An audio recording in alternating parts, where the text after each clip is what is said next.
नमस्कार आप सबको। आज हाफ ईयरली एग्ज़ाम हुआ है क्लास 10th का आईटी का, तो उसको डिस्कस कर लेते हैं। ये सभी इम्पोर्टेंट क्वेश्चन है आपके बोर्ड एग्जाम्स के लिए। पहला क्वेश्चन था विच of the following extension is not used for image file. इसमें से कौन सी इमेज फाइल के लिए इस्तेमाल नहीं होती? डॉट ओडीटी नहीं होती।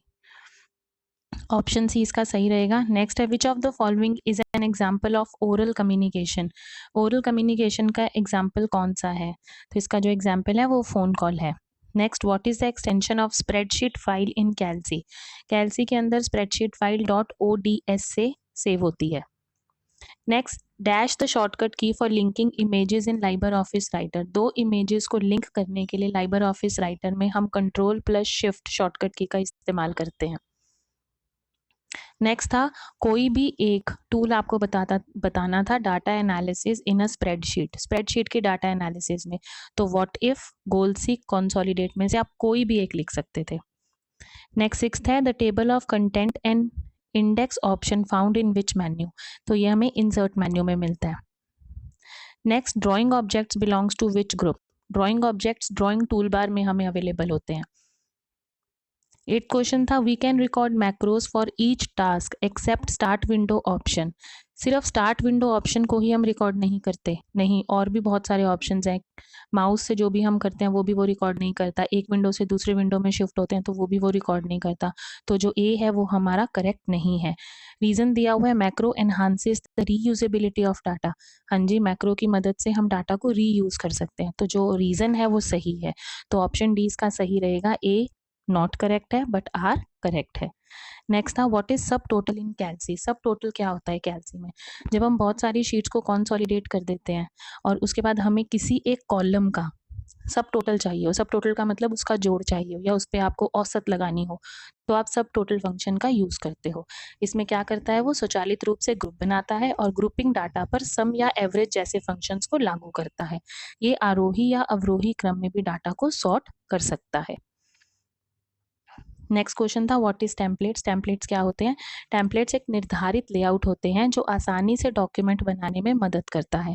टेम्पलेट एक मॉडल डॉक्यूमेंट होता है जिसका उपयोग आप अन्य डॉक्यूमेंट बनाने के लिए भी कर सकते हैं।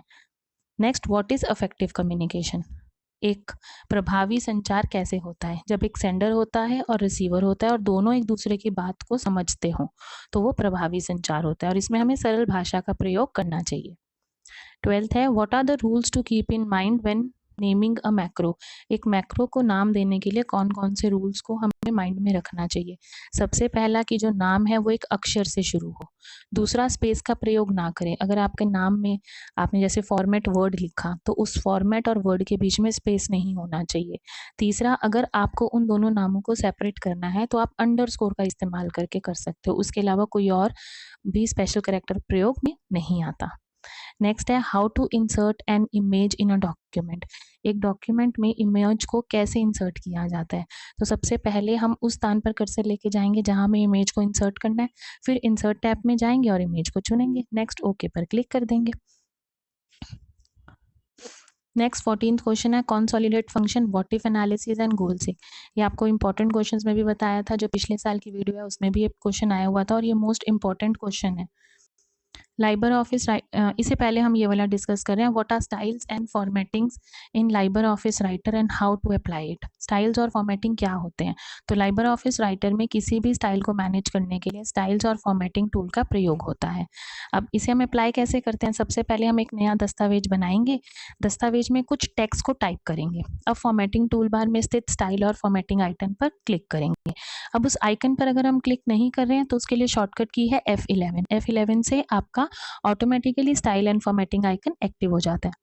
फोर्थ स्टेप में क्लिक करने पर स्टाइल और फॉर्मेटिंग विंडो ओपन हो जाएगी। अब उस विंडो में से आप हेडिंग सेलेक्ट कर सकते हो, जो बॉडी का टेक्स्ट है आप उसे सेलेक्ट कर सकते हो, कुछ भी आप लिखाई बदल सकते हो, लिखाई को छोटा बड़ा कर सकते हो। नेक्स्ट किसी भी स्टाइल को लागू करने के लिए उस पर डबल क्लिक करेंगे। अब उस स्टाइल को जब आपको लागू करना है तो उस पर आपको डबल क्लिक करना पड़ेगा, तो ऑटोमेटिकली जितने भी आपके शीट्स होंगे उसमें वो स्टाइल लागू हो जाएगा। इसी में हमारा नेक्स्ट क्वेश्चन था consolidate functions, what if analysis and goal seek. Consolidate function क्या होता है? इसका उपयोग सूचना को जोड़ने के लिए हम करते हैं ताकि आप अपने डाटा को एक स्थान पर देख सकें। बहुत सारा डाटा है तो हम इन सबको इकट्ठा कर सकते हैं और उसे आसानी से व्यवस्थित कर सकें। इसकी सहायता से आप बड़ी से बड़ी शीटों के डाटा को जोड़ तुरंत निकाल सकते हैं। नेक्स्ट है आपका व्हाट इफ एनालिसिस। इसे मल्टीपल ऑपरेशंस का उपयोग करता है ये, और ये एक योजना टूल होता है जिसे प्लानिंग टूल भी कहते हैं। इसमें हम इनपुट के आधार पर आउटपुट निकालते हैं। इस टूल की मदद से हम अपने डाटा को किसी नतीजे पर पहुंचाने के लिए विभिन्न विकल्पों पर कार्य भी कर सकते हैं। नेक्स्ट है आपका गोल सीक। गोल सीक एक ऐसा फीचर है जो बार बार आपका मान बदलकर किसी गणना को तब तक करने में सक्षम है जब तक कि हमें इच्छित परिणाम ना मिल जाए। मतलब आपका जो आउटपुट होगा, गोल है, गोल से समझ में आता है आपका गोल तय है, आउटपुट तय है, तो उसी के हिसाब से आप इनपुट डालोगे। आपने गोल बना लिया कि आपको आईएएस का पेपर क्लियर करना है, तो आप पढ़ाई भी उसी हिसाब से करोगे कि आपको उसमें वो मदद मिले। इसे ट्रायल एंड एरर भी कहते हैं। इसमें आउटपुट के लिए इनपुट को बदला जा सकता है। नेक्स्ट लास्ट क्वेश्चन है, इसमें भी आपके पास चॉइस थी। पहला था कि write the steps to insert an image in a document and rotate the image. तो उसके लिए हमारे पास स्टेप्स हैं। एक नया डॉक्यूमेंट ओपन करेंगे, इंसर्ट मेन्यू पर जाएंगे और इमेज फ्रॉम फाइल को चुनेंगे।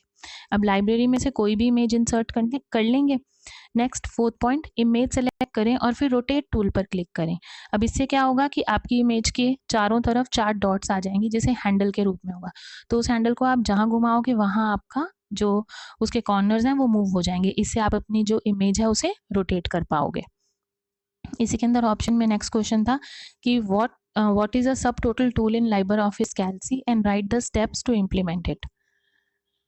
तो अभी हमने इससे पहले भी सब टोटल टूल क्या होता है इसको पढ़ लिया था। सब टोटल टूल जो है वो कॉलम पे लगता है। पूरा एक कॉलम का हमें अगर टोटल निकालना है या उसकी औसत निकालनी है तो हम उसे ग्रुप करते हैं। स्टेप्स देख लेते हैं।